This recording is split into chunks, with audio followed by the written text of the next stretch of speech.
திருமலர் 322வது பாட்டில் இந்த நேர்மை நியாயம், அந்த நடுவுநிலை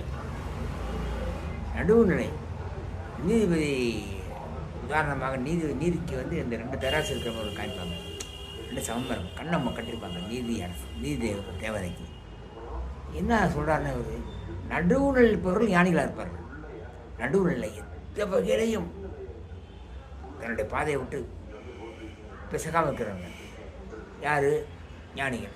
எந்த நிலையிலும் தங்களது பாதையிலிருந்து நழுவாமல் இருப்பார்கள் தேவர்கள் அப்படி இருப்பாங்கன்னா, ஞானிகள் தேவர்கள் மேலே இருக்கிறவங்க, ஞானிகள் இங்கே இருக்கிறவங்க.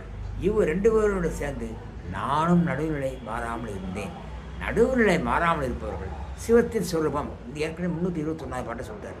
சிவஸ்வரூபமாக இருப்பவங்க யாருன்னா பிரம்மா, பெருமாள். அவங்களோட சேர்ந்து அவங்கள தேவர்களும் அப்படி தான் இருப்பாங்க. தேவர்களோடு சேர்ந்து நானும் அப்படி இருக்கேன்னு திருமணம் சொல்கிறாரு. திருமணம் சொல்கிறதுன்னு பார்த்தா அவரை சிவஸ்வரூபமாக இருக்கிறார்.